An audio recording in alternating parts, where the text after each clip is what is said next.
bienvenidos, bienvenidas a esta primera cita, a esta primera confabulación en Granada 3, este primer encuentro que, bueno, que queremos que sea el primero de muchos en torno a la cultura, con el calor, como decíamos en la promoción, con el calor de una barra de bar, es decir, aquí reunidos un poco, pues no voy a decir de manera clandestina, ¿no? Pero bueno, casi. Además le da cierto sabor y calor, ¿no? La cultura tiene sentido cuando el clandestino es revolucionario. Bueno, Pilar, empezamos en alto. No nos vamos a salir de aquí un poco soltando proclamas, ¿no? Bueno, y para empezar este ciclo de confabulación en Granada 3, pues nos pensamos que qué mejor manera que hablando de céntricos en la Costa del Sol, ¿no? Porque no sé si hablar ahora de cultura, hablar en torno de los libros, de aquello que nos apasiona es una excentricidad. Y bueno, nos parecía que era un buen pistoletazo de salida. Y para ello, pues tenemos a los autores de este libro, que también, como hemos estado comentando antes, también no solamente es el texto, sino también la edición cuidada, la aportación de las ilustraciones de Cintia Gutiérrez. Y con nosotros tenemos a José Luis Cabrera y a Carlos Pranger. Lo voy a presentar. José Luis Cabrera, nacido en Casablanca en 1965, genealogista y investigador. Ha publicado los libros El valor de una ilustrada, María Rosa de Gálvez, Macharatunga, Asárquica, Málaga y la nueva ola, en torno a la música pop malagueña, se puede decir un poco la movida en Extra Radio. La movida aquí en Málaga, sí. La movida aquí en Málaga. Si quieres también podemos hablar un poco de eso. También está conectado un poco el mundo pop con... También hay algunos personajes en el libro que tienen que ver con la movida. También. La Fundación de Escuelas y Banco Agrícola de Macharabiaya, es decir, que tu vinculación con la Asarquía... Mi familia Cabrera es de Macharabiaya y desciendo de macharatungos, de muchas familias de macharatungos, y mi familia paterna es procedente de Macharabiaya. Somos de la Asarquía, sí. Y has publicado numerosos artículos. Además, eres coautor del proyecto web Torremolinos Chic, que creo que ha sido un punto también de partida para elaborar finalmente este libro con tus investigaciones, ¿no? Así es, sí. Hay gran parte del libro tiene que ver con Torremolinos Chic. Y también has sido comisario de distintas exposiciones, una que te estaba recordando hace poco, de ilustradores del pop, hace ya 21 años, sí, con la Diputación de Málaga.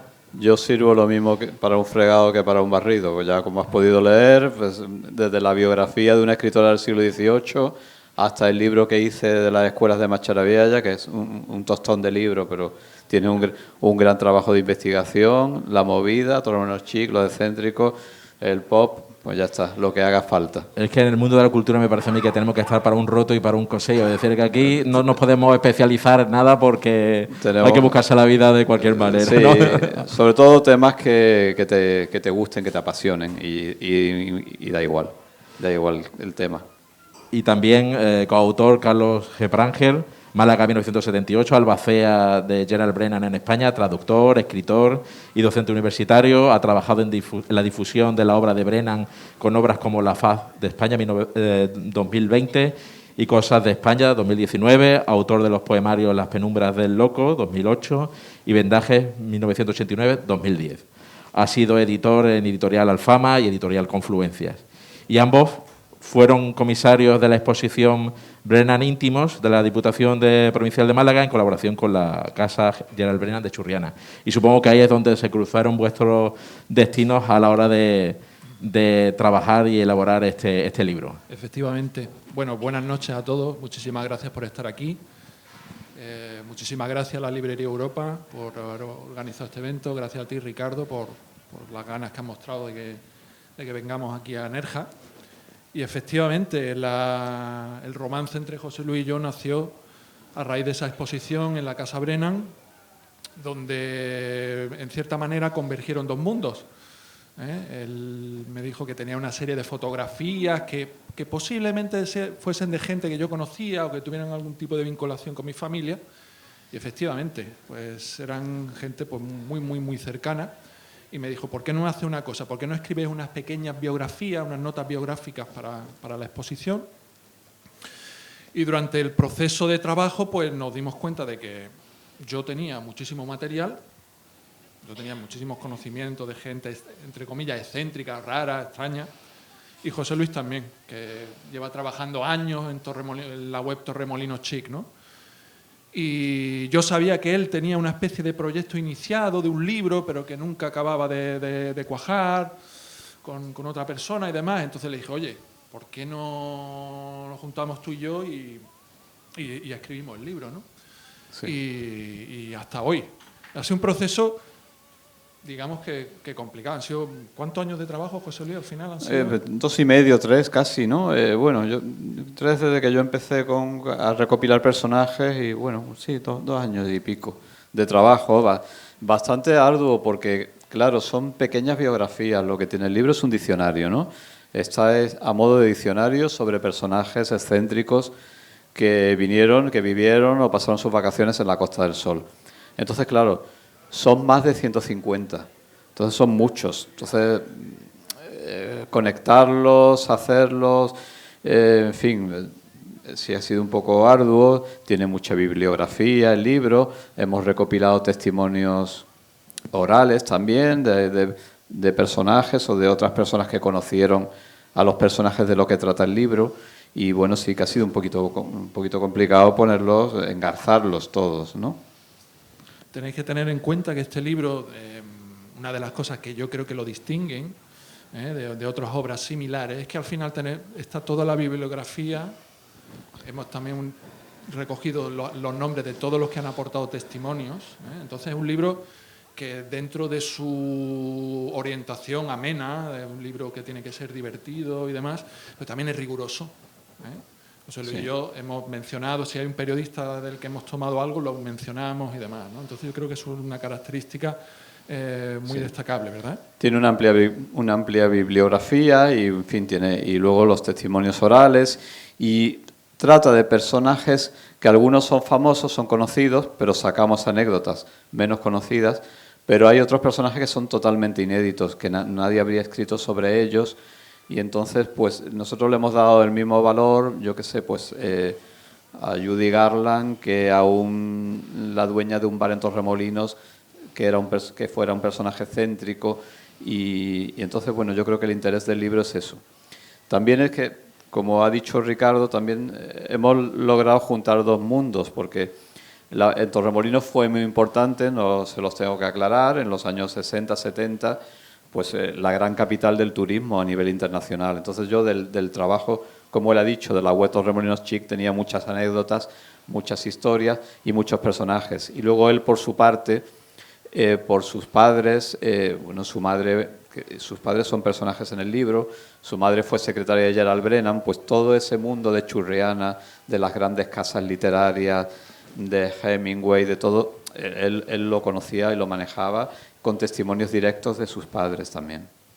Yo hay una cosa que siempre comento con José Luis y creo que los dos estamos de acuerdo, ¿no? Que en esta época donde, no voy a decir por desgracia, digo, cada época es distinta, las cosas van cambiando, parece ser que todo tiene que ser colectivo y estamos todos determinados por identidades grupales, ¿no? Si perteneces a un grupo no puedes pertenecer al otro, si te llevas bien con este grupo, tal, los otros no. En la Costa del Sol eso no existía. Ahí hay creo que una reivindicación del individuo que quiere vivir una vida propia, quiere vivir una vida suya y tomar sus decisiones, equivocarse, acertar. Y a lo largo de muchísimos años vinieron muchas personas que lo hicieron, ¿no? Y el libro es excéntrico. ¿Por qué habéis determinado ese adjetivo para enfocar y hacer la selección que recogéis en el libro? Porque a cuál es más raro. Había muchas biografías muy interesantes, muy peculiares, muy individuales, como decía Carlos. Y bueno, ese ha sido el denominador común. También el criterio de selección ha sido que fueran personajes nacidos fuera de Málaga. Hay algunos españoles, pero siempre gente que viniera de fuera. Porque el eje, al fin y al cabo, era el turismo, era el cosmopolitismo de la Costa del Sol. Y también porque había ya publicaciones de malagueños ilustres y famosos y no queríamos volver a hablar de lo mismo, sino hablar de gente nueva. También en ese sentido de céntrico, la selección dejáis nombres también importantes, ¿no? Es decir, y hechos famosos por todos conocidos como el de Frank Sinatra en el Hotel Peces. Es decir, vosotros en ese sentido, ¿por qué habéis querido centraros tanto para darle una nueva vida a esos personajes que no han tenido, pues bueno, una recogido en libros o en artículos o en reportajes? Es un enfoque muy personal, ¿eh? Ha habido gente que nos ha dicho, ¿verdad, José Luis?, que, como ha dicho él, le dedicamos a lo mejor el mismo espacio a Brennan que a un camarero y demás. Entonces, nos hemos dejado llevar. No hemos seguido unas pautas muy estrictas ni muy rígidas a la hora de escribir o dedicarle más páginas a uno o otro. Simplemente ha salido así. Ha salido algo espontáneo. Lo que cada personaje nos ha dado de sí nos ha apetecido contar, y sin ponernos un límite ni tampoco. Y hay personajes de la más variada ideología, orientación, costumbres, todo el espectro que era la Costa del Sol. Una de las cosas que a mí me ha llamado muchísimo la atención redactando e investigando era la capacidad que había en aquella época de mezclarse entre sí, ¿eh? Podías llegar a un bar y podías tener desde un marqués o un lord inglés hasta un muchacho que había cogido la moto para ir desde Málaga a Torremolinos a ver un poquito algo distinto, ¿no? Entonces había una mezcolanza que era, yo creo que algo realmente extraordinario, ¿no? Efectivamente, luego, por ejemplo, cuando ya empieza la decadencia de Torremolinos y empieza a surgir Marbella, realmente Marbella, la Marbella del Marbella Club, de ese tipo de cosas era como más elitista, pero lo que caracteriza a Torremolinos precisamente es lo que ha dicho Carlos, que podías tener un pescador tomándose una copa al lado de un millonario, y esa era la gracia, ¿no? Evidentemente el libro es de personajes en la provincia de Málaga, también algunos relacionados con Nerja y con Frigiliana, no solamente estos Torremolinos. Sí, en eso hemos sido un poco gamberros, ¿no? Porque creo que denominación de esta zona Costa del Sol exactamente no. Pero bueno, no hemos saltado un poquito las fronteras y demás, y hemos incluido algunos personajes de este área, ¿verdad? Y cuando vosotros habéis estado realizando la investigación, ¿qué hecho diferenciador habéis encontrado en la Costa del Sol con respecto a otros lugares también donde se buscaba la Arcadia feliz, como pudiera ser la Costa Brava, Ibiza? ¿Qué elemento diferenciador o que pudiera potenciar también el atractivo de la Costa del Sol? La Costa del Sol fue un fenómeno único en las coordenadas que se dio espaciotemporales en la época de auge turístico. Bueno, había elementos comunes, evidentemente, con la Costa Brava, pero claro, pero nunca, la Costa del Sol nunca fue venidor, y cada sitio tiene su particularidad, ¿no? Pero la Costa del Sol tiene una identidad concreta, que la forman el cruce de caminos que se produce por varias razones. Lo comentábamos antes, el clima, evidentemente, ¿no? El clima de la Costa del Sol, único en Europa. El éxodo de las personas que venían de Marruecos y que invertían en la Costa del Sol tras la liquidación de los protectorados español y francés en Marruecos y el fin de Tánger como ciudad internacional. Entonces, todo éxodo de personas se produce un cruce, todo esto unido pues a las necesidades del régimen de divisas y de lavar la cara también. Lo convierten en un lugar único. La ubicación, el clima y el cruce de gente que venía tanto del norte de Europa de vacaciones como que venían de África, como es el caso de mi familia, que procedían de Marruecos. Y también se entra un poco en contradicción en esa Arcadia que se establece en Torremolinos, en Marbella, en toda la costa, también relacionada en que España está viviendo en ese momento en una dictadura, ¿no? ¿Cómo se establecen estos excéntricos? ¿Cómo se relacionan ellos con la situación política y con el entorno? ¿O, sin embargo, ellos viven dentro de una burbuja? Yo creo que era una burbuja muy considerable, y una burbuja que les permitía refugiarse. Ten en cuenta que muchas de estas personas venían, y lo digo entre comillas, huyendo de las prósperas y de las libres sociedades del norte de Europa. Entre ellos, por ejemplo, el caso de mi padre, que es sueco. Él decía que Suecia, en los años 50, para una persona como él, que tenía inclinaciones artísticas, que era un sitio, decía que era absolutamente gris e insoportable. ¿Cómo es Suecia hoy en día? Hoy día es casi un paraíso de libertad y demás. Él decía que no, que para él era opresivo, gris y tal. Entonces... Se vino al Bajondillo. Sí, se fue, rompió con su familia, porque claro, era una familia bien, él tenía una carrera más o menos orientada a ser abogado o economista, y decidió romper con todo y acaba en el Bajondillo de Torremolinos, previo paso por París, y también París también salió bastante desencantado, y acabó en el Bajondillo, ¿no? Habéis comentado que dentro de esta selección encontramos todo tipo de personajes. Hay futbolistas, hay pilotos de Fórmula 1, hay condes, hay gente que dice que son nobles pero igual no son nobles, hay toreros ingleses, hay... delincuentes. Hay delincuentes, bastantes delincuentes, ¿no? La Costa of Crime. ¿Cómo habéis abordado cada uno de los personajes? ¿Habéis tenido una línea diferenciada de cada uno de ellos o habéis dejado llevar? Bueno, nos hemos dejado llevar a los personajes que nos atraían. Teníamos que hacer una selección porque, como nos dijo Sheila, es uno ya fallecido, una amiga nuestra, pero es uno de los personajes del libro, Sheila Tennant, que es la primera mujer que abrió un pub inglés en la Costa del Sol, ¿no? En el Sheila's Bar.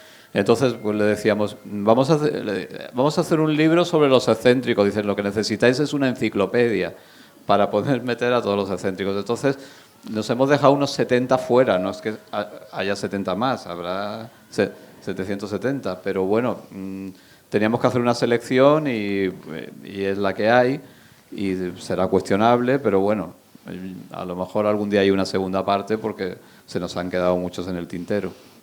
Es una red increíble. Vas investigando y vas tirando del hilo y te van saliendo personajes, te van saliendo eventos, te van saliendo anécdotas interesantes, ¿no? Es un no parar, es un proceso, yo creo que es lo que llaman, ¿no? Lo que se llama una obra abierta, ¿eh? Seguimos descubriendo, ¿verdad, José Luis? Seguimos, pues eso, escribiendo los mensajes. Oye, me acabo de descubrir, por ejemplo, el otro día yo descubrí un personaje impresionante, que es bueno, en su época era un niño gitano que fue adoptado por un arquitecto llamado Donald Gray.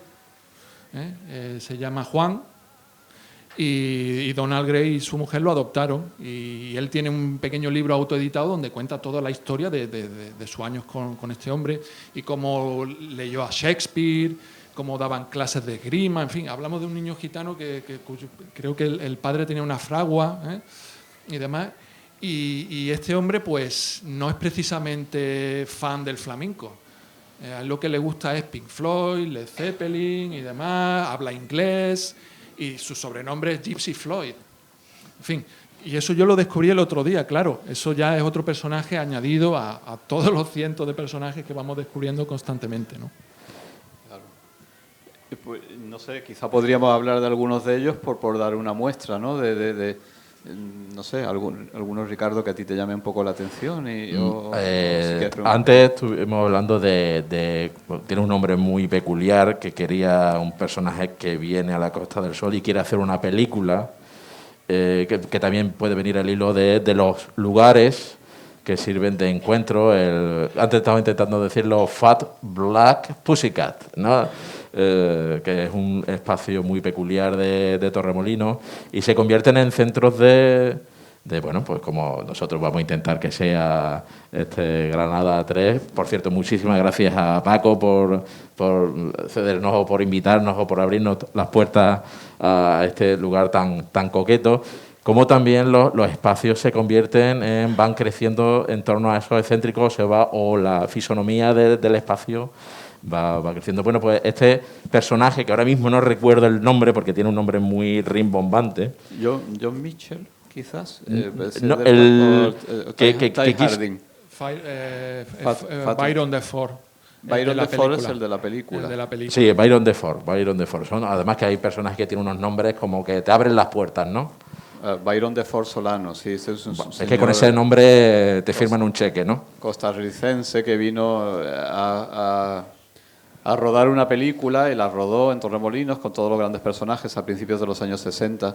Pero bueno, al final la película no la compró un productor, por lo visto alguien que hacía algún cameo luego se arrepintió porque la película era como un poco, en fin, simulaba como orgías. Es una película rodada en España en el año 62, ¿no? Y tocaba temas, se veían fumando droga, se veían escenas pues como de homosexualidad. Por ejemplo, salían dos hombres vestidos duchándose, metidos dentro de la ducha con la ropa puesta, cosas así, que luego pues piensan personas que estuvieron en el rodaje que luego esos los retiraron. La película no salió porque alguien quiso comprarla, la compraron para retirarla. Y entonces, bueno, este señor pues era un excéntrico porque también era aficionado al ocultismo, decía que limpiaba las casas encantadas de infestaciones fantasmagóricas, luego volvió a América, acabó de obispo de una secta. Es uno de los personajes del libro, ¿no? Byron de Forsolano, ¿no? De una familia ilustre que había estudiado cinematografía en Los Ángeles también, de muy jovencito, y vino a rodar, y en fin, era medium, y bueno, pues muchas cosas. Y luego el otro que has mencionado, John Mitchell, un personaje también extraordinario. En lo que ha mencionado José Luis, en las conexiones geográficas y culturales de la Costa del Sol, hay una vertiente que también es muy importante, que es la contracultura estadounidense. Vinieron muchísimos a Torremolinos, muchísimos poetas, escritores, todos los beatniks, pintores, etcétera. Muchos objetores de conciencia, me parece, que evitaban el alistamiento para la guerra de Vietnam, ¿no? Efectivamente. Pues John Mitchell era el dueño de uno de los locales más famosos de Nueva York, que se llama Gaslight, que es donde empezaron a tocar Bob Dylan y compañía. Pero este hombre se hartó de Nueva York de tener que pagar los sobornos a la policía y se instala en Torremolinos y monta Fat Black Pussycat. Entre otras muchas anécdotas de él, se cuenta que un cierto día que entró a caballo en una sucursal bancaria. Sin bajarse del caballo. Y luego, pues, formando todo el jaleo que se pueden suponer. Luego, en fin, sé que contextualiza esto pues con las descripciones de la gente que conoció el bar, del ambiente que tenía, que estaba decorado con redes de pesca marineras, de los porros que se fumaban en el bar, de los camareros, que cada camarero era un personaje a cual más extravagante en sí, y luego va conectando, ¿no? Luego pues los amigos que venían a visitarlo, como un prelado famoso que fue en la historia de los derechos de los negros, ¿no? Robert Spike. De la gente de color, Robert Spike, que era amigo de John Mitchell, y entonces también en sus memorias, las memorias de su hijo, se cuenta su estancia en la Carihuela, y en fin, una serie de personajes a cual más pintoresco. También podríais dedicarle un subcapítulo a los hijos de grandes familias que huyen a Torremolinos, ¿no? Que van buscando su espacio un poco del corsé establecido por la sociedad británica, por las sociedades occidentales.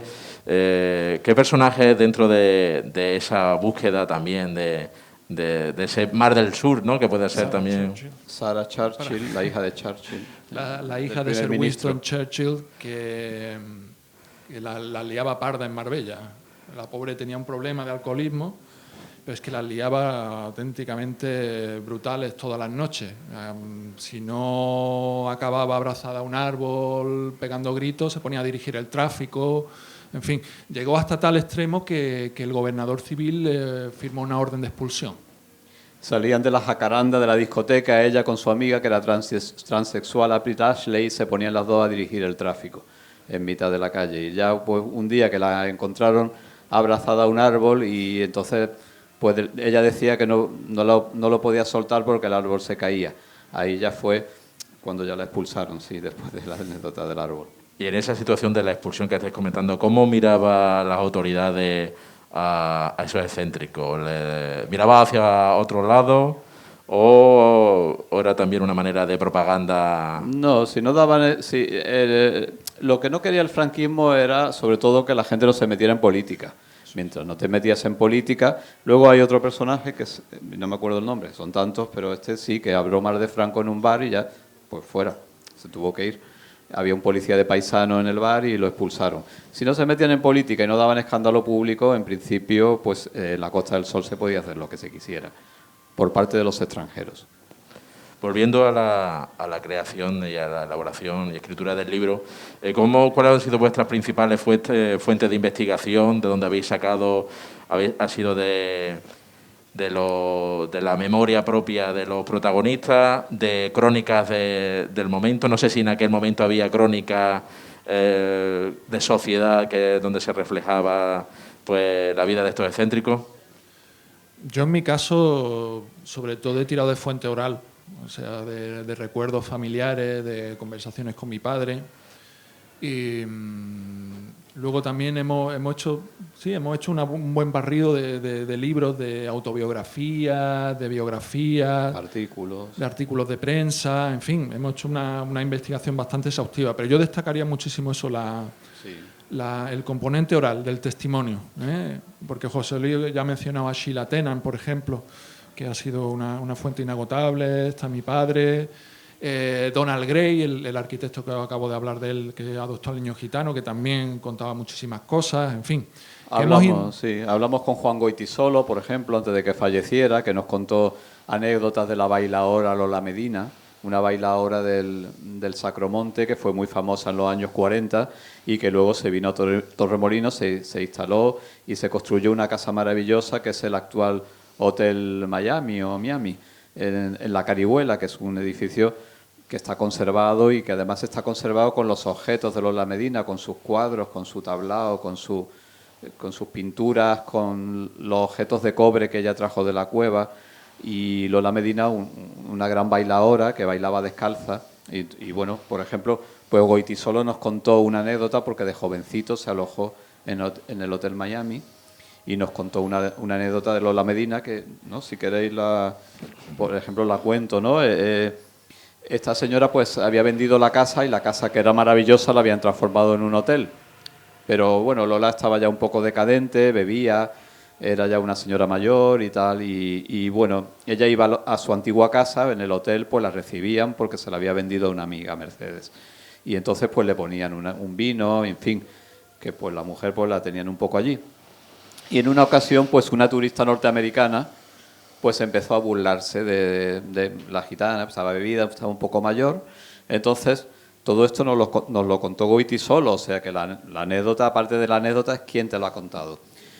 Empezó a burlarse de Lola. Entonces Lola, pues bueno, pues que Lola Medina pues ya estaría decadente, pero era Lola Medina. La sacó a la turista a bailar. Claro, la turista, pues un desastre. Y entonces empezó Lola Medina, como en sus mejores tiempos, a bailar alrededor de ella y eso se convirtió en un torbellino alrededor de la turista que estaba allí como un espantapájaros. Y cuando acabó Lola Medina de bailar, le pegó 2 guantazos y la dejó allí plantada en mitad del centro del salón. Y bueno, esa anécdota, pues, que es maravillosa, que está en el libro. Si además te la cuenta Goytisolo, pues ya, ¿qué más podemos pedir? Nombras a Juan Goytisolo y él es uno de los cronistas a través de la literatura de Torremolinos de esa época, a través de la isla, ¿no? ¿Qué obras podríais destacar un poco para que sirva también vuestro libro como hilo para ir descubriendo? Porque no sé si esa época tiene la gran película o la gran novela o la gran crónica periodística que tienen otros espacios de aquella época. Hay muchísimas referencias literarias dentro de nuestro libro.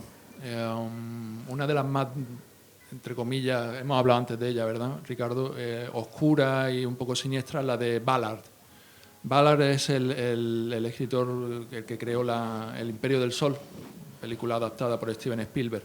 Pues Ballard tiene una novela que se llama Noches de cocaína, que es una especie de crítica hacia las urbanizaciones cerradas, esos guetos cerrados de extranjeros, ¿no? Que no se integran, que viven en una especie de nuevo de burbuja y demás, y que eso están tan aislados que al final acaba en una especie de hecatombe y de caos, de violencia y demás.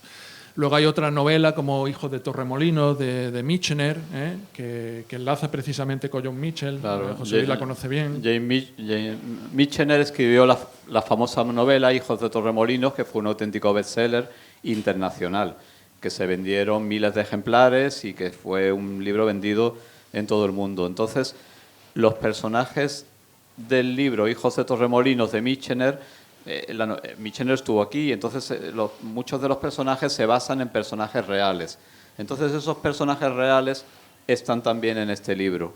Están que son pues, dueños de bares, de Torremolinos, aficionados a las corridas de toros, a los Sanfermines, y de todo eso se inspiró Michener, y nosotros hemos ido a la búsqueda de esos personajes que son reales, pero también son literarios, y hemos incluido aquí en este diccionario. Y en relación con el cine no hay una gran película, creo, a mi entender. Quizá la película de Olea, ¿no? ¿Cuál es el título? Días de viejo color. Días de viejo color, donde aparece Cochineles. Sí, bueno, tiene unos cameos maravillosos, ¿no? Berlanga, ¿no? Haciendo de un traficante de drogas que se llama Mr. Marshall. Entonces, claro, tiene mucha gracia. Maciel, que sale como drogada. Quizás la película más interesante es una película española, Días de viejo color, de Pedro Olea, es de los años 60, y bueno, y tiene unos escenarios del Torremolinos de la época que son muy interesantes. Pero es cierto que no hay una gran película que refleje de verdad el cosmopolitismo de la Costa del Sol, y quizá tampoco hay un gran libro. Hay unos cuantos libros medianos. Está también Torremolinos Gran Hotel, de Ángel Palomino, ¿no? Quizá una mezcla de todos. Por ahí también he visto una portada de Sánchez Dragó, también hay una novela, creo. El Dorado, ¿no? El Dorado, que se llama así por una discoteca que había en Torremolinos en los años 60, que se llamaba El Dorado, que estaba decorada como un salón del oeste. ¿Y por qué creéis vosotros que se produce esa ausencia de la gran novela o el gran... Es decir, que tiene los elementos, ese territorio para la ficción, y no solo para la ficción, sino como vosotros habéis hecho... Porque no nos hemos puesto a escribirla. Ten en cuenta que los americanos todavía están en busca de la gran novela americana, o sea que... Y sí. Aquí... Sí, pero nosotros no hemos empezado todavía a escribir el primer párrafo, ¿no? No lo sé, ¿no? Es decir, no... Es que un buen libro, testimonio de una época, no es tan fácil. No es tan fácil, no sé, hacer una regenta o hacer un bomarzo no es tan fácil. O a lo mejor incluso ahora mismo es más fácil hacer una regenta que hacer una película sobre Torremolinos, ¿no? Antes lo hemos estado comentando sobre que de aquel Torremolino o de aquella Costa del Sol queda poco, ¿no? Que ahora establecer nuevos decorados o habría que hacerlo todo a través de pantalla. Es decir, cómo, además que vosotros habéis sido reivindicadores de esa memorabilia, ¿cómo veis la situación actual con respecto a la mirada y hacia atrás? Es decir, esa recuperación de la Costa del Sol en su época dorada. Bueno, la Costa del Sol como sitio de moda ha sido un experimento tremendo, y tiene el gran problema es la especulación inmobiliaria. Entonces es que, claro, si ahora vas a rodar una película del Torremolinos, es que está todo arrasado, ¿qué vas a sacar? Porque no queda ni una sola discoteca. Para encontrar una discoteca ambientada en los años 70 tienes que ir a Sevilla o a Madrid. Aquí no queda nada, porque las discotecas, pues las salas de fiesta que había, como el Mañana, maravillosas, que eran salas de fiesta con orquesta, que tenían un jardín magnífico, que se podía cenar, que tenían actuaciones internacionales, pero es que eso no queda nada, si lo han hecho todo bloques. Y ese es el problema que pasa en toda la costa. También habéis comentado en relación a Valar, la presencia de las urbanizaciones, ¿no? Aquí tenemos un arquitecto también que sabe mucho del tema de la urbanización, del urbanismo. Los excéntricos de estos personajes marcan también el paisaje, en ese momento del boom inmobiliario, turístico, marcan también con su visión externa, marcan como una especie de ideal imaginario. En el libro tenemos varias entradas referentes a arquitectos. Está Donald Gray, que fue el creador de la Virginia y de Pueblo López. Está Noldies Reck, que fue el arquitecto que diseñó Puerto Banús. Y efectivamente, Donald Gray, que intentó instaurar un tipo de arquitectura basada en el pueblo andaluz, con materiales sostenibles y todo demás, al final se fue espantado. Se fue espantado de la costa. Fue literalmente huyendo. Y la historia de Noldies Reck, que antes de hacer Puerto Banús fue el que diseñó el Marbella Club, él se inspiraba muchísimo en la arquitectura de California, relacionada con las misiones españolas. Y fue un auténtico milagro que se hiciera Puerto Banús como se ha hecho, porque el plan inicial era levantar una fila de torres de hormigón. Sí, Banús quería que las hiciera Antonio Lamela, que es el autor de Playa Mar y de La Nogalera. La cuestión es que la falta de protección, el otro día lo comentaba con un amigo que es un arquitecto joven que trabaja en la catalogación de fondos del Colegio de Arquitectos. El problema es que no se protege la arquitectura contemporánea. Entonces la arquitectura del siglo XX pues es que prácticamente carece de protección. Entonces ahora se están encontrando el problema de arquitectos, buenos arquitectos que todavía están vivos, que han hecho chalés magníficos por toda la costa y que los tiran porque los dueños los venden, porque los ayuntamientos conceden licencias en lo que antes a lo mejor era una zona de viviendas unifamiliares. Pues ya la especulación no solo afecta ya a un patrimonio lejano, sino también al patrimonio inmediato, ¿no? Y entonces que arquitectos afamados están viendo cómo sus casas las tiran, ¿no? El problema de que mande el dinero siempre, o casi siempre, sobre todas las cosas.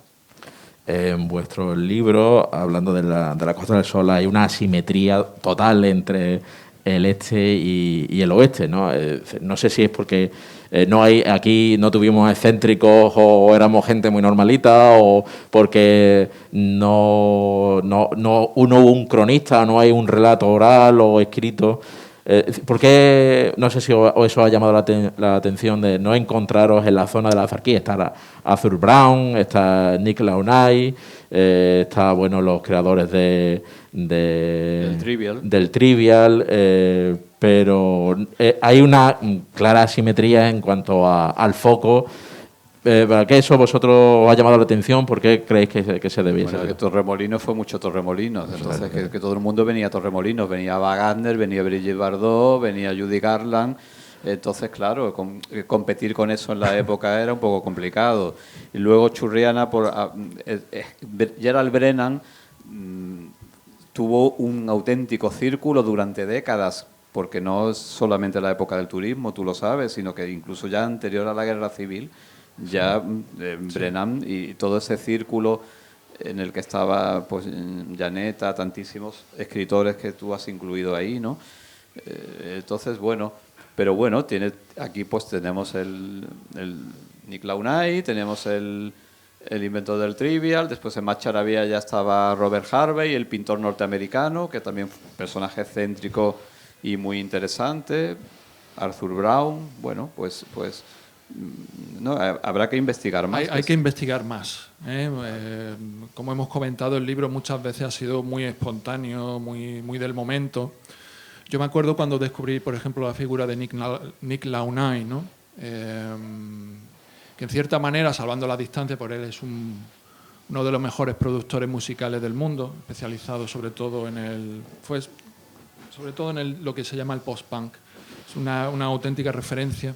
Investigando un poco sobre su vida, pues la verdad es que yo me sentí muy identificado con él, porque yo también crecí en un pueblo pequeño, también de padres extranjeros y demás. Entonces me pareció una historia realmente extraordinaria. Luego está Arthur Brown, que todavía vive, que todavía no sabemos exactamente dónde lo tiene, pero tiene un cortijo, una casa en algún lugar de la Sarquía. Arthur Brown es el pionero o el padre del glam. Hay un vídeo que está en YouTube, se llama Fire, que sale vestido con una túnica blanca y con dos cuernos encendidos con fuego y tal. Fue eso, el padre del glam, del performance, de la ópera rock y demás. Lo copiaron todos, ¿no? Luego lo copiaron todos, David Bowie, en fin, ese es como el padre de todos ellos. Y él vive por aquí, tiene su casa por aquí. Y luego otro, el Chris Haney, que es el inventor del Trivial, que Se vino a Nerja. Nerja es el sitio donde se escribieron las primeras fichas y donde se concretó todo ese proyecto de un periodista que vivía en Canadá y que estaba pues, un poco harto de tener que vivir bajo tierra a 25 grados bajo cero en la superficie, ¿no? Y acaba aquí escribiendo pues, posiblemente uno de los juegos más exitosos de la historia, ¿no? Luego el libro pues tiene esos contrastes de personajes tan diferentes, ¿no? De Arthur Brown, de señor del post-rock que sale cantando con los cuernos estos de fuego y todo eso, y luego pues nos vamos a la otra punta y tenemos al príncipe Miguel de Grecia como otro de los personajes, un primo de la reina Doña Sofía que nadie sabe que se crió en Málaga y que vivía con su madre, que era princesa de Francia, y se crió en el Hotel Miramar y estudió en el Colegio de San Agustín. Entonces, bueno, pues yo creo que el libro tiene esa gracia de tocar mundos tan diferentes, ¿no?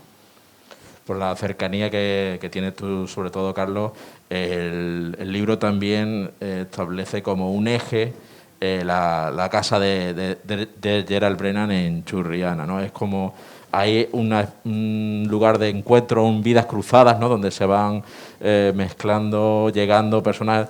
En algunos momentos parece un poco una historia vampírica, algunas veces me suena como la película de esta de como El placer de los extraños, de Paul Schrader, ¿no? Donde llegan, que se van alimentando de gente joven, de la energía de la gente joven para mantenerse ellos siempre jóvenes, ¿no?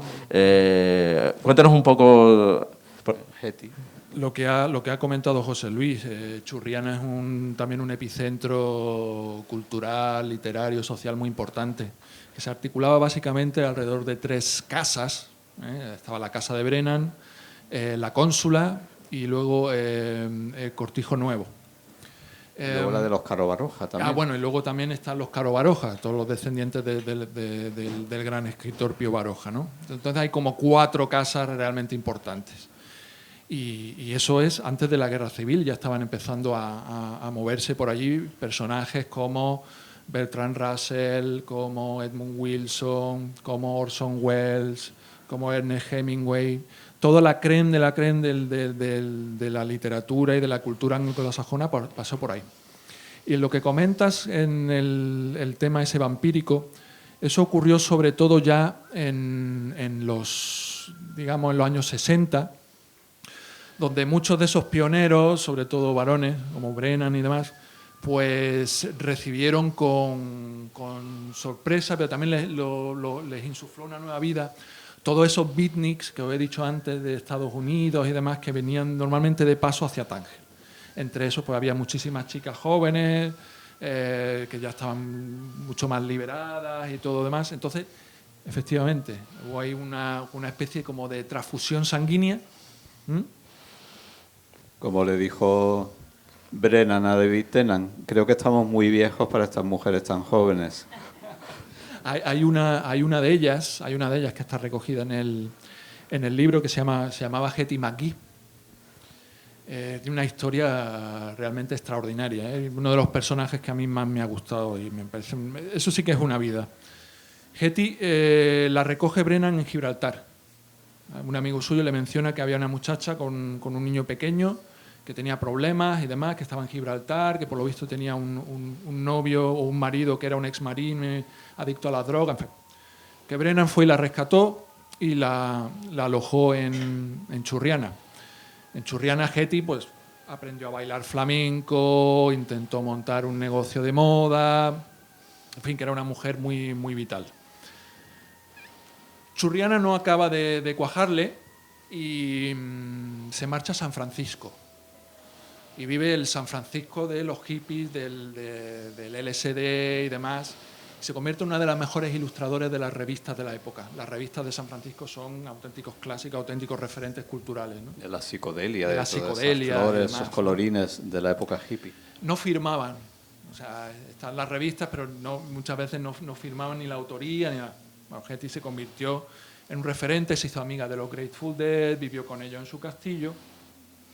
Y en eso que conoce a un chico, al batería de la Velvet Underground, se llama Angus MacLeish, y se casan. Yo tengo una foto de la ceremonia, que está auspiciada por los Grateful Dead. Siempre siguió en contacto con Brennan también. Sí, sigue en contacto con Brennan, le manda cartas, le va contando un poquito lo que está haciendo y demás.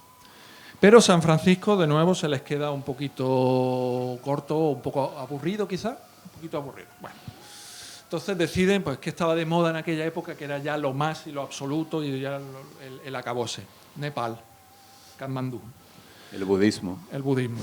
Entonces Hetty coge con su marido, por cierto que acaban de tener también un hijo, o estaba a punto de tener un hijo, perdón. Entonces se van al Nepal. En Nepal tiene al niño y resulta que ese niño es la primera reencarnación occidental de un lama. ¿Eh? Y, Entonces, sigue siendo un lama. Y sigue siendo, y lo sigue vive. siendo. O sea, qué vida, ¿verdad? Qué vida más extraordinaria. Hetty murió hace algunos años de vuelta en Londres. Tiene alguna cosa publicada suya online y demás, pero hemos reconstruido su vida a partir de testimonios. Por ejemplo, mi padre la conoció en Torremolinos. Hemos reconstruido su vida un poquito a partir de testimonios y de lo que han escrito otros, porque hay referencias a ella en autobiografías, en publicaciones de la época y demás, ¿no? Y la magia que tiene Internet, por ejemplo, ¿no? Que uno de los personajes que tratamos, que estuvo brevemente aquí, es el hijo del pintor Balthus, el famoso pintor Balthus, que es el hijo del conde, que le llaman el príncipe, el conde Stanisław Losowski de Rola, que se crió en Villa Diodati, la casa donde Mary Shelley escribió Frankenstein. Y este hombre pues formaba parte de una banda de rock que cuando era joven, y fue un gran protagonista del swinging London, del Londres de los años 60. Y bueno, recaló en Torremolinos actuando en uno de los locales donde había actuaciones en directo de grupos de rock, y en fin, pues ahí hemos sacado anécdotas también, ¿no? Que se lió un porro gigante con 47 folios, en fin, en la fiesta de despedida. Y bueno, pues hace un mes, de repente, pues nos llega a la página de Torremolinos Chic y nos pide Klosowski de Rola, que luego fue novio de Romina Power, fue novio. Y aparte amigo de los Rolling Stones, hizo cosas con Andy Warhol, todo eso, y pues de repente nos llega un correo pidiéndonos un libro, que el hombre pues quiere tener el libro y tal, y digo, ¿cómo este hombre se ha enterado que está en un libro escrito en español y tal? Y me dice, no, y me lo pueden mandar, que leo perfectamente el español. Así que nos han vuelto personajes a nosotros. Hay otro matrimonio, los Davis, que bueno, ellos son los propietarios de la cónsula, ¿no? Y sí, me parece también que es interesante cómo todas esas vidas intensas al final terminan en un lugar extraño, que lo contáis a través de Andrés Trapiello, ¿no? Sí. Bueno, la historia de la cónsula, como he dicho antes, junto con la casa de Brennan y demás, uno de los ejes, uno de los epicentros de todo lo que se cocía en aquella época. Recientemente han puesto una placa por el paso de... El edificio sigue en pie, ha sido una escuela de hostelería, no sé ahora mismo en qué situación está. Está pendiente de la está que pendiente la y demás. No, bueno, no sé. Pues nada, el matrimonio Bill y Ann Davis, llegan a Churriana a través de Cyril Connolly. Conocen a Brennan les arregla el trato para que compren la casa y se convierte, ya digo, en un sitio absolutamente extraordinario. Hay cosas, por ejemplo, nadie sabe de dónde sacan el dinero para comprar la casa, nadie sabe de dónde sacan el dinero para comprar los Goya que cuelgan de las paredes, etcétera, etcétera. Entonces hay siempre un halo de misterio. Dicen que si Bill tenía negocios oscuros, o si era un agente doble, en fin. Ahí está el vampirismo. Que corren todo tipo de leyendas. Es donde se alojó Hemingway en su famosa tournée del verano peligroso, donde iba siguiendo los enfrentamientos entre Ordóñez y Dominguín, por ejemplo. En fin, un lugar con muchísima historia. Lo triste de esta historia es que todo el legado de los Davis acabó en manos de uno de sus hijos, que lo medio mal vendió en Madrid. Porque era heroinómano. Sí, el hijo tenía problemas de adicción. Y esto lo cuenta muy bien Andrés Trapiello. Trapiello dice que Trapiello siempre ha sido un tipo muy, muy bibliófilo, muy de ir al rastro a comprar primeras ediciones. Y dicen, Andrés, hay un muchacho que está bastante deteriorado y demás, pero que tiene un piso ahí en el centro de Madrid, y es que por lo visto el piso está lleno de cosas extraordinarias y de joyas. Entonces Andrés Trapiello fue para allá y, ya os digo, las litografías de Goya, cartas de Hemingway, primeras ediciones firmadas, en fin, todo arramblado en cajas y demás. Trapiello dice que se arrepiente de no haber vio tanto, creo que se sorprendió de tal manera que dijo que tuvo que digerirlo y dijo, voy a pensar, voy a ver qué tal y te hago una oferta. Claro, cuando volvió ya se había liquidado ya todo. No había nada y no había ni rastro del muchacho y no se sabe dónde ha acabado el legado de la cónsula, ¿no? La memoria de la costa. Yo leyendo ese perfil, por eso os comentaba también el tema vampírico, me recordaba un poco a Arrebato, la película de Iván Zulueta, donde aparece también, pues bueno. Tenemos un cazavampiros en el libro también. Sí. Entonces, pues bueno, también para recordar a Antonio Gasset Dubois, que aparece en Arrebato y que también creo que capta muy bien ese momento también de la decadencia, ¿no? Del flower power hacia abismos peligrosos. Y bueno, para ir terminando, Excéntricos en la Costa del Sol creo que planta una semillita muy interesante, ¿no? Un punto de partida para ficciones, para trabajos, para tesis doctorales, ¿Vosotros sois conscientes de que aquí hay material para seguir investigando, para seguir escribiendo? Sí lo somos, porque, bueno, es una cosa que no existía, no había un vademecum de personajes en la Costa del Sol y evidentemente muchos datos son muy novedosos y entonces, pues, sí, seguro que de ahí, por lo menos artículos de prensa y cosas y trabajos de investigación y curiosidad sobre personajes, porque lo bueno que como son biografías breves, el libro es muy fácil de leer porque puedes seguir el orden alfabético, pero también puedes abrirlo por cualquier sitio y leerte un personaje una página y media. Entonces es muy asequible y yo creo que sí que quedará interés, esperamos. Sí, lo que he comentado antes, una obra abierta. La Costa del Sol sigue siendo una obra abierta. Y a partir de aquí vosotros, esos 70 personajes que se han quedado en el banquillo, van a seguir creciendo, vais a abrir el foco, ¿cómo va a seguir esta búsqueda de personajes peculiares? Sí, tenemos que tener ganas, pero nos pondremos a ver si se hace una segunda parte porque hay personajes muy interesantes que se han quedado en el tintero porque no cabían, no queríamos hacer tampoco un tocho. Y aparte que, bueno, pues luego la edición también, que tenemos que agradecerle a la Térmica de la Diputación Provincial de Málaga, que es realmente la que ha financiado, nosotros no hemos cobrado nada, pero ellos han financiado la edición, pagado la imprenta, ¿no?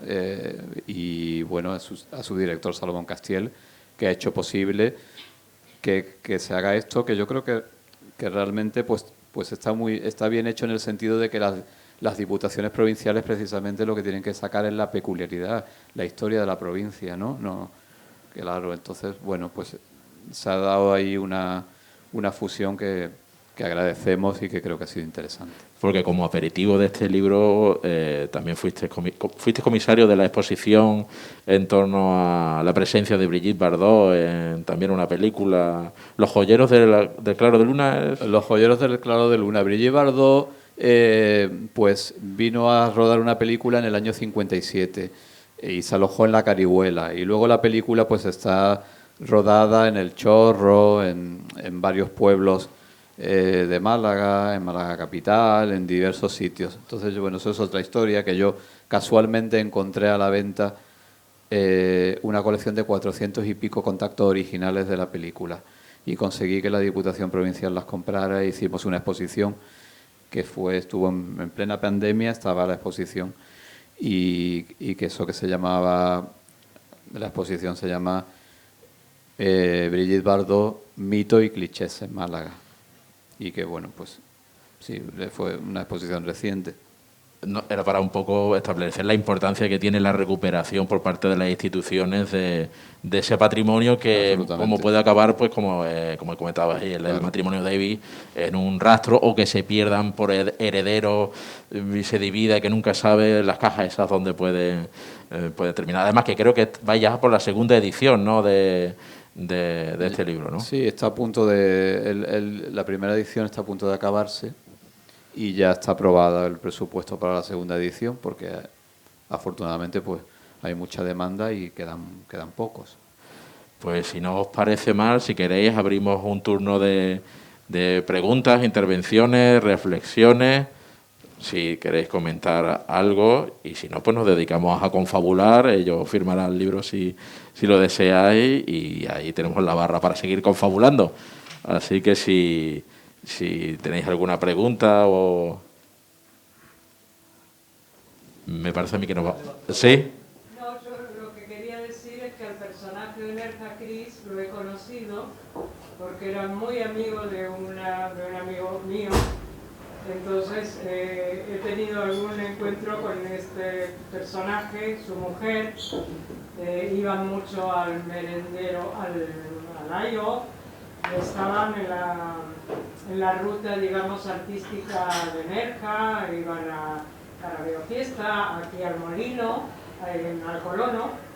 Qué bien. Entonces he conocido a Cris antes, yo sé más o menos de que luego aquí se preparó lo que fue el juego aquel, ¿no? O sea, que ese personaje sí lo conocí.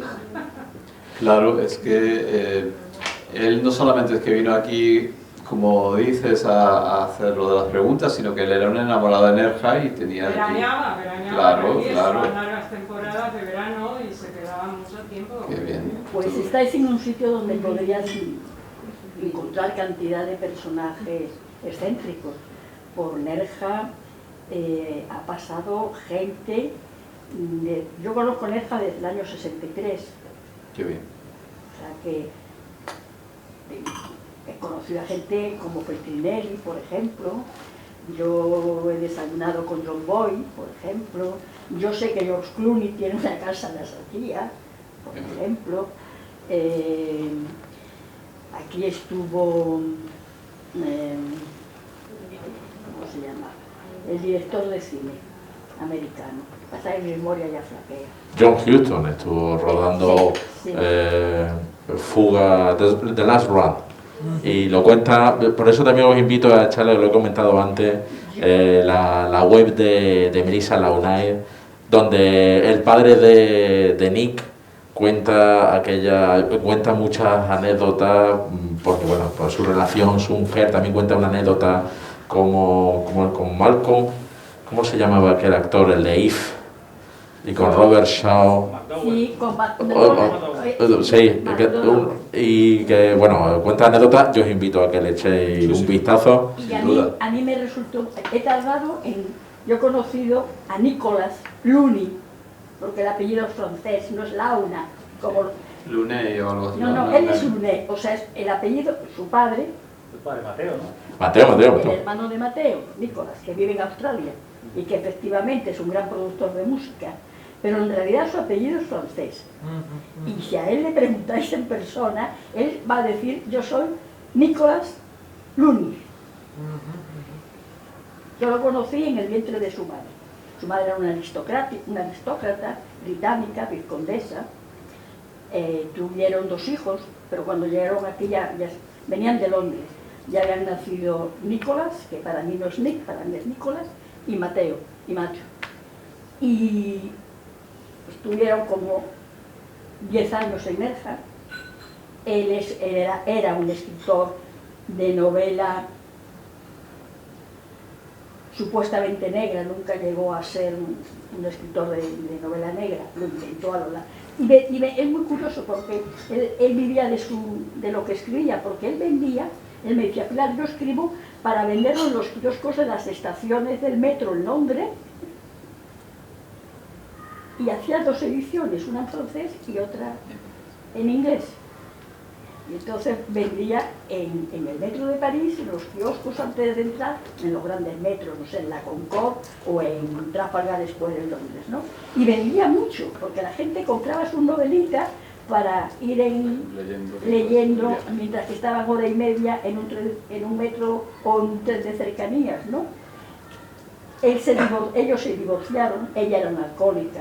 Ella me ha recordado el personaje que habéis narrado de la hija de Churchill, que se agarraba a un árbol y decía que no podía soltarlo porque se caía, ¿no? Esta mujer, había un pub, ellos no sé, sois todos muy jóvenes, no sé, aquí alguien que se acuerda del Michaels. El Michaels estaba al principio de la calle El Barrio y era un pub que un hijo de otro aristócrata londinense, porque quería vivir otras libertades, se vino a Nerja, se compró esa casita, puso un pub que era maravilloso. Y por ahí también desfilaba todo Dios de los amigos, porque eso se iban creando círculos, ¿no? Uno llamaba a uno, el otro al otro, entonces iban confluyendo en Nerja y todos confluían en el bar de Michael. Entonces, bueno, esta mujer salía, la madre de Nicolás, salía a las 5 de la mañana en verano o a las 6 y iba a gatear, vivían en calle Ánimas. Y entonces ella iba gateando esta calle Granada justamente, porque no se mantenía en pie. O sea, literalmente, y además no quería que la llevasen ni que la tocasen. Entonces ella salía, cruzaba la plaza de Cabanas, subía a esta calle, tenía como una especie de sensorialidad muy desarrollada, porque de ir a gatas, esto no es una broma, iba a gatas, pero ella llegaba a la casa. Llegó un momento que la relación ya fue como imposible, porque ya. Y se divorció y se casó con una íntima, él se casó con una íntima amiga mía, que es la madre de Melissa. Pero en Nerja hay muchos personajes. Pues para la segunda parte, Ricardo, ¿tú tienes el teléfono Sí, de señora? ¿No? Porque, Pilar me tiene con todo. Además que Andrés... A mí ya me falla la memoria, pero podría hacer una lista de 10 personajes. Pues ponte a ello, Pilar. pues venga, eso ya adjudicado. Además que Andrés cuenta en la web que cuando deciden trasladarse desde Frigiliana a Nerja, encuentran a un matrimonio de norteamericanos y resulta que era el alcalde de Nueva York. Es decir, que yo no sé si a lo mejor en la Axarquía lo que ocurre es que los residentes o los quienes venían lo que querían era el incógnito total, es decir, perderse y vivir en su burbuja. Sí. Yo conocí al señor John Lindsay, alcalde de Nueva York, y he tomado en el Marisal, en la terraza, muchas cervezas con él, que podía ser mi abuelo. Yo entonces tenía 17 o 18 años y este señor pues tendría mi abuelo, pero bueno, este señor tenía 50 y tantos, 58 años.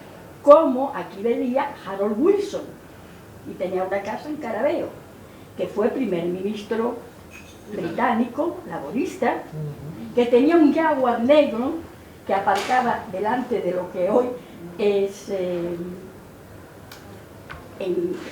al lado de la iglesia a la derecha, un hostal, no un hotel.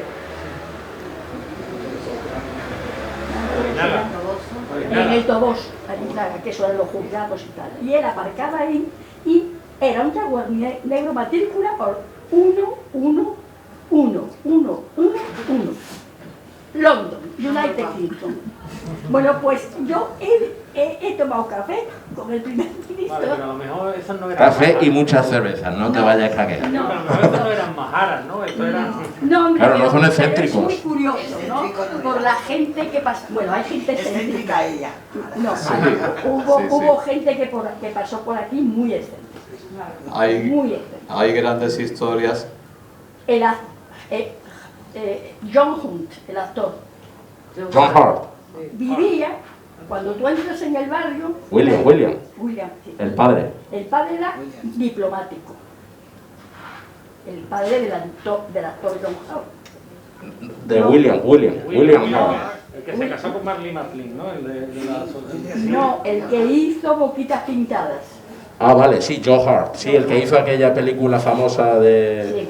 Bueno, pues su padre era, todavía estaban activos, sus padres fueron muy amigos de los míos. Este señor había sido embajador en muchos países.